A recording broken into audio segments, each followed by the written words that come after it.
आज का पवित्र बाइबल वचन है लेव्यवस्था, उसका 3 अध्याय 1 से 17 पद। जैसा लिखा है, और यदि उसका चढ़ावा मेलबलि का हो, और यदि वह गाय बैलों में से किसी को चढ़ाए, तो चाहे वह पशु नर हो या मादा, पर जो निर्दोष हो उसी को वह यहोवा के आगे चढ़ाए।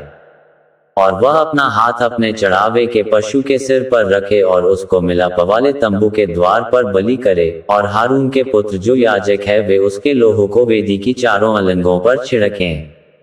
और वह मेलबलि में से यहोवा के लिए हवन करे, अर्थात जिस चर्बी से अंतड़ियां ढपी रहती हैं, और जो चर्बी उनमें लिपटी रहती है वह भी, और दोनों गुर्दे और उनके ऊपर की चर्बी जो कमर के पास रहती है, और गुर्दों समेत कलेजे के ऊपर की झिल्ली, इन सबों को वह अलग करे। और हारून के पुत्र इनको वेदी पर उस होमबलि के ऊपर जलाएं, जो उन लकड़ियों पर होगी जो आग के ऊपर हैं, कि यह यहोवा के लिए सुखदायक सुगंध वाला हवन ठहरे। और यदि यहोवा के मेलबलि के लिए उसका चढ़ावा भेड़ बकरियों में से हो, तो चाहे वह नर हो या मादा, पर जो निर्दोष हो उसी को वह चढ़ाए।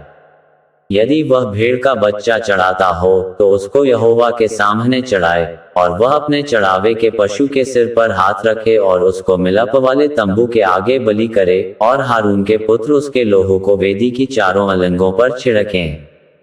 और मेलबलि में से चर्बी को यहोवा के लिए हवन करे, अर्थात उसकी चर्बी भरी मोटी पूंछ को वह रीढ़ के पास से अलग करे, और जो चर्बी उनमें लिपटी रहती है, और दोनों गुर्दे, और जो चर्बी उनके ऊपर कमर के पास रहती है, और गुर्दों समेत कलेजे के ऊपर की झिल्ली, इन सबों को वह अलग करे। और याजक इन्हें वेदी पर जलाए, ये यहोवा के लिए हवन रूपी भोजन ठहरे।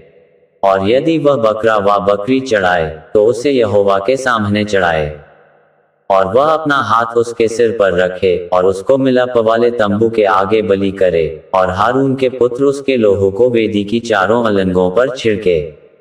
और वह उसमें से अपना चढ़ावा यहोवा के लिए हवन करके चढ़ाए, अर्थात जिस चर्बी से अंतड़ियां ढपी रहती हैं, और जो चर्बी उनमें लिपटी रहती है वह भी, और दोनों गुर्दे, और जो चर्बी उनके ऊपर कमर के पास रहती है, और गुर्दों समेत कलेजे के ऊपर की झिल्ली, इन सबों को वह अलग करे। और याजक इन्हें वेदी पर जलाए। ये तो हवन रूपी भोजन है जो सुखदायक सुगंध के लिए होता है, क्योंकि सारी चर्बी यहोवा की है। ये तुम्हारे निवासों में तुम्हारी पीढ़ी पीढ़ी के लिए सदा की विधि ठहरेगी कि तुम चर्बी और लोहू कभी ना खाओ, यहाँ तक इस वचन के द्वारा आपको बहुतायत से आशीष मिले। आमीन।